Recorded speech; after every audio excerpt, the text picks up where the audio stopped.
Greetings everyone and welcome back. This is Marco and today we're taking a look at the Sigma 35-70 standard zoom.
As you all know, I've been on the hunt for a vintage zoom for quite a while, but all the ones I found were too big and unwieldy, or the image quality wasn't enough for me.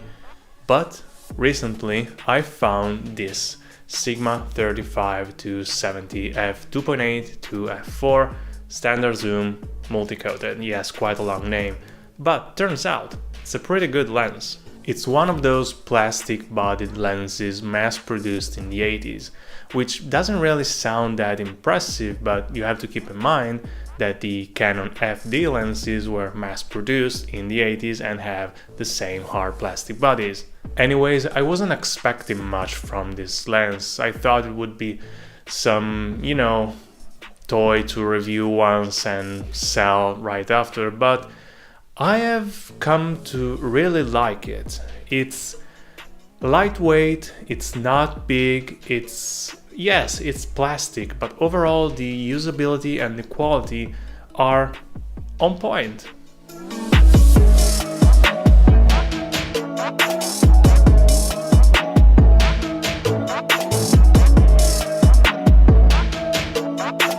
Although this is the standard zoom line and not the master zoom line that Sigma used to produce, the image quality is really good, much better than I expected. So good, in fact, that is better than some of my modern lenses, well, kit lenses, but if you think about it, this was a replacement, a third-party replacement for, kit lenses, the standard 50 or the standard 24-70. And sure, the range is a little bit limited. It's not a 24-70, it's a 35-70. So it's not super flexible, but to have one lens to go around with your camera, it's good enough.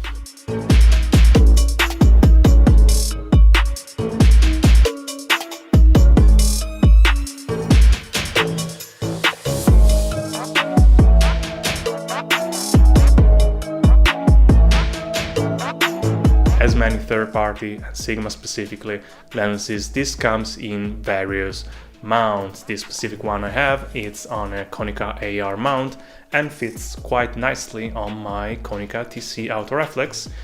The camera you keep seeing in the background because I have never shot it because the light meter doesn't work, but we're not here to talk about that. As many vintage zooms, on the focusing scale reads macro 1 to 6.7. That's not macro, it's something they did back then on zooms. I don't know why. This is not a macro lens, although when zooming all the way in at 70mm with a minimum focusing distance of 50 centimeters, you can get pretty close.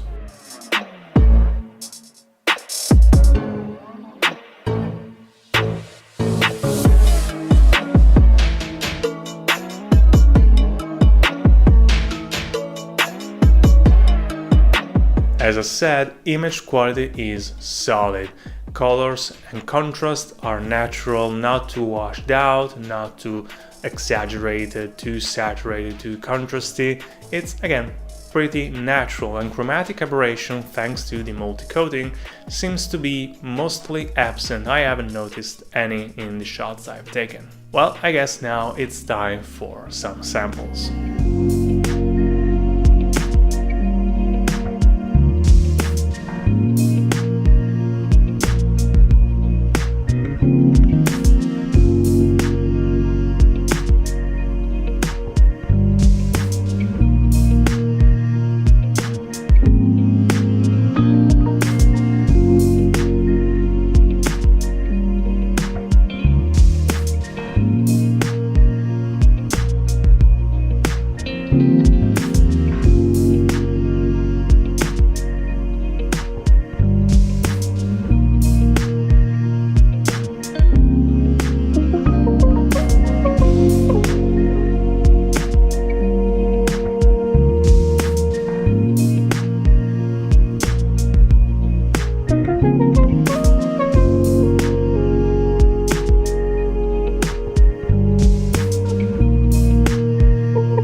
And there we go, those were some samples I've shot in the last couple months with the Sigma 35-70. Let me say that again, this lens is better than I thought. Small, compact, reliable, good image quality. Sure, it's not quirky, it doesn't have swirly bokeh or I don't know, weird flares or whatever, but it works fine, and that, it's enough.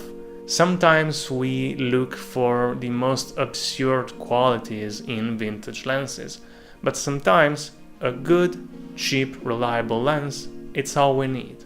So there we go, that's my take on the Sigma 35-70. Let me know if you've had any experience with this lens. If you have any questions, feel free to ask in the comments below. Don't forget to leave a like, subscribe, and I will see you in the next video.